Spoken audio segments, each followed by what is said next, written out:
मैं तो ज़ारा से मिलकर आ रही थी, लेकिन उस फजूल आदमी ने मुझे खुद रोक कर मुझसे बदतमीजी शुरू कर दी। लेकिन मैं भी उसे कुछ कहे बगैर ज़ारा को वहीं पर छोड़कर चुपचाप वापस आ गई, क्योंकि मुझे पता था कि अगर आपको कुछ पता चल गया ना तो आप मुझे ही कसूरवार ठहराएंगे। लेकिन क्या फायदा हुआ, अब भी तो आप मुझे ही इल्जाम दे रहे हैं। मैं तुम्हें कोई इल्जाम नहीं दे रहा, मुझे सिर्फ तुम्हारी बात छुपाने पर गुस्सा था। अब तुमने बता दिया, अब देखना मैं अदील भाई से कैसे बात करता हूँ। मैं सिर्फ इतना कह रहा हूँ कि हो सकता है कि मोमानी की किसी बात का रिएक्शन हो। आदि खाला जान सिर्फ उनकी तबीयत का पूछने गई थी। उस इंसान की फितरत में है ये।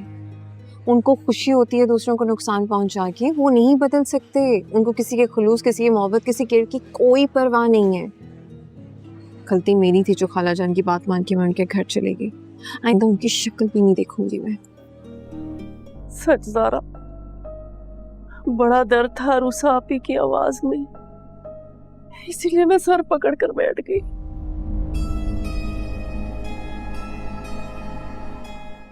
अब मुझे समझ नहीं आ रहा कि मैं तुम्हारी सुनूं या उसकी।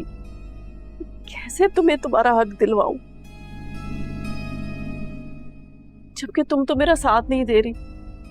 अब अगर मैं तुमसे जबरदस्ती करूंगी तुम्हें लगेगा कि मैं लालच कर रही हूँ।